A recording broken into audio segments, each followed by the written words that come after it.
Hello everyone and जय हिंद। सब बच्चों का स्वागत है। तो प्यारे बच्चों, आज हम बात करने वाले हैं इस वीडियो में कि एनडीए ओएमआर सीट फिल करते समय किन बातों का ध्यान रखना है, कैसे फिल करनी है। ठीक है, तो जल्दीबाजी में हम क्या करते हैं, थोड़ा सा घबराए हुए होते हैं और हम चीजों को गलत भर देते हैं। फिर वो चीजें अगर ओएमआर सीट गलत होगी तो पेपर देने का कोई मतलब ही नहीं रह गया। तो प्लीज ध्यान से समझिएगा, क्या चीजें समझाने की कोशिश कर रहा हूँ। जैसे कि मेरे पास जो बुकलेट होगी, हमारे पास जो आएगी इस तरह की, जो ओएमआर सीट आएगी वो कुछ इस तरह की दिखने वाली है आपको। ठीक है, ये होगी। इसमें आपके पास टोटल क्वेश्चंस होंगे यहाँ पर सेंटर, सब्जेक्ट, बुकलेट सीरीज, ठीक है ना, विषय कोड, अनुक्रमांक, रोल नंबर वगैरह इस तरह की चीजें होती है। और यहाँ पर बुकलेट नंबर वगैरह ABCD आपको फिल करना होता है और ऐसे करके। तो होता क्या है कि मैं इसका ऊपर वाला जो पोर्शन है इसको मैं अलग से दिखाता हूँ। जैसे मेरे पास ये वाला पोर्शन यहाँ पर निकल के आएगा। यहाँ पर आपको सबसे पहले लिखा होगा सर सेंटर क्या है। तो आपके एडमिट कार्ड में सेंटर बहुत अच्छे से लिखा हुआ है, तो सेंटर को आपने यहाँ पर नोट कर दिया, सेंटर आपने लिख दिया। उसी के बाद दूसरा आता है सर विषय, यानी कि सब्जेक्ट क्या होगा। तो सब्जेक्ट आपका जो भी है मैथमेटिक्स है तो मैथमेटिक्स, जनरल एबिलिटी टेस्ट यानी कि जीएटी है तो जीएटी आपने यहाँ पर भर देना। आप जीएटी भी लिख सकते हैं या फिर जनरल एबिलिटी टेस्ट भी लिख सकते हैं। मैथमेटिक्स में आप मैथमेटिक्स यहाँ पर लिख सकते हैं। उसके बाद आती है सर बुकलेट सीरीज क्या होती है। बुकलेट सीरीज में हर एक बच्चे के पास जैसे ABCD ऐसे करके चार में से कोई सा भी एक बुकलेट सीरीज मिलेगी। तो आपको जो पेपर मिल जाएगा उस पेपर में देख लीजिएगा, ये किसी भी पेपर का एक ऊपर का पोर्शन है। यहाँ पर ये जो होता है ये बुकलेट सीरीज कहलाती है। ABCD आपके पास जोन सी भी आएगी तो उसको आप बुकलेट सीरीज करेंगे। मान लीजिए A आया तो आपने यहाँ पर A फिल कर देना है और यहाँ पर A वाले सर्कल पे आपको फिल कर देना है ऐसे करके। वहीं पर विषय कोड की बात करते हैं, दो ही विषय कोड होते हैं, या तो 01 होता है, ठीक है, या फिर 02 होता है। मैथमेटिक्स के लिए 01 होता है और जीएटी के लिए 02 होता है। ये भी आपके एडमिट कार्ड पर सब्जेक्ट जहां पर लिखे होते हैं उसके आगे लिखा होता है विषय कोड। तो वहां पर आपका 01 है, 02 है। अगर मैथमेटिक्स का पेपर दे रहे हो आपने 01 लिख दिया, जीएटी का पेपर दे रहे 02 लिख दिया। तो आप एक बार एडमिट कार्ड में देख लीजिएगा, ठीक है, किसके आगे क्या लिखा हुआ है। अब 0 को फिल करना, तो यहाँ पर 0 वाले पे सर्कल को फिल करना है मुझे। और उसके बाद मुझे ये इसके आगे देखो 1 है, तो आप इसके नीचे 1 फिल नहीं करोगे भाई, अगली लाइन में फिल करना है 1।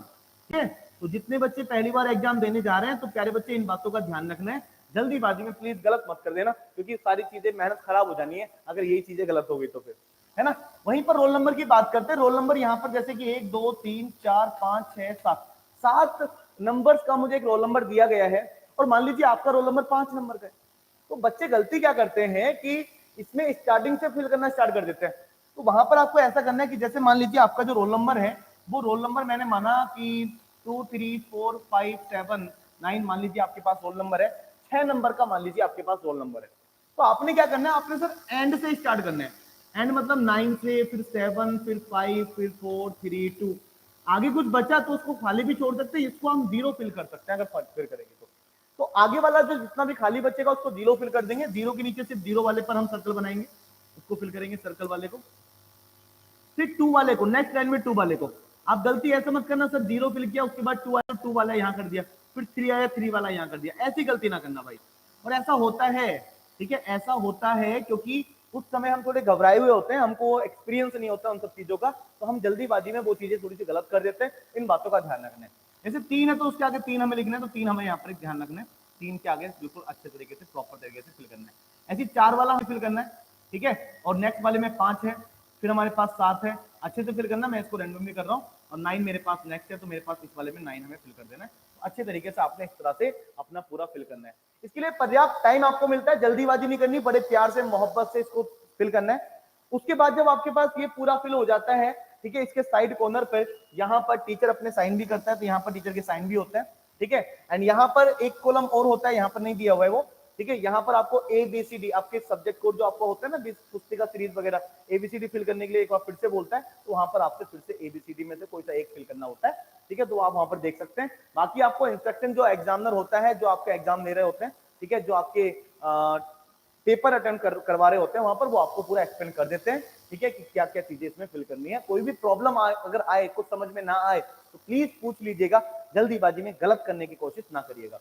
अब यहाँ पर बच्चे गलती क्या करते हैं, जैसे आपके सामने पेपर आता है, पेपर के क्वेश्चन सॉल्व करना शुरू कर देते हैं और आंसर जो इसके बुकलेट सीरीज के जो आंसर्स है वो यहीं पर टिक लगा देते हैं, ठीक है, बुकलेट पर ही, और ओमार सीट पे भरते नहीं है। भाई ऐसी गलती मत करना, लास्ट में टाइम ज्यादा नहीं मिलेगा, ठीक है, पर्याप्त मात्रा में। फिर हमारा अगर एक भी क्वेश्चन, मान लीजिए आपका 10वें क्वेश्चन का आंसर ए था, ठीक है, 10वें क्वेश्चन का आंसर ए था, और आपने गलती से सब एक साथ आप लगाने की कोशिश करें, 10वें का आपने अगर बी लगा दिया तो गलत हो जाएगा ना, 10वें का अगर बी लगा दिया गलत हो जाएगा। तो जैसे ही आपने पहला क्वेश्चन सोल्व किया, पहला क्वेश्चन आपका आंसर ए आ गया, तो आपने सीधा क्या करना है, जैसे मान लीजिए इस तरह के एबीसीडी आपको क्लियर नहीं दिख रहा होगा पर फिर भी समझने का प्रयास करेंगे, तो ए वाले पे प्रॉपर तरीके से आप गोला बना दीजिए भाई, प्रॉपर तरीके से गोला बना दिए, ज्यादा टाइम नहीं लगता है, ठीक है।